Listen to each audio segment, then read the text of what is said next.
Hey guys, we've all seen these RC helicopters before. They're everywhere. They're a ton of fun. But we were thinking here at JPL, could we fly one of these on Mars? We're gonna talk about that on this episode of Crazy Engineering.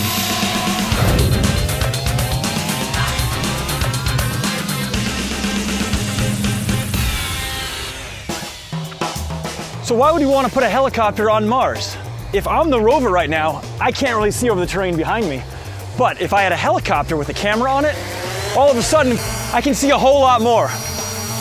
If our rover was equipped with its very own helicopter that could see over the tall objects in front of us, it would allow us to make decisions much more efficiently on which way to command the rover. You might think it's actually easier to fly one of these helicopters on Mars because it's actually 3/8 the gravity we have here on Earth. But it's 100 times less atmosphere. The way any of these helicopters work is the rotor blades spin up and they produce lift because of the density of the atmosphere. So once you lose that density, you've got to spin even faster or get bigger rotor blades or get lighter. How are we going to solve that problem if we go to Mars? Let's go talk to an expert and see if we can figure this out. All right guys, I think we found our expert. This is Bob. Bob, could you tell us where we are right now? We're at one of our robotics labs here at JPL, where we have a full-scale mock-up of one of the Mars helicopters we've been working on.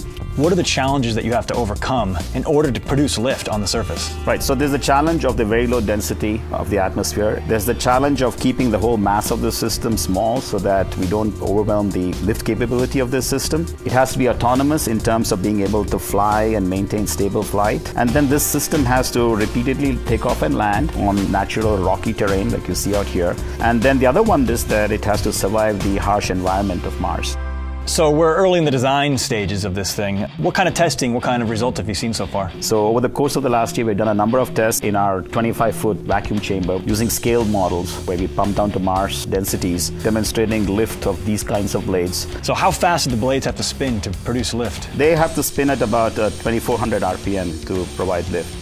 Could you tell us a little bit about this helicopter's capabilities when it's on Mars?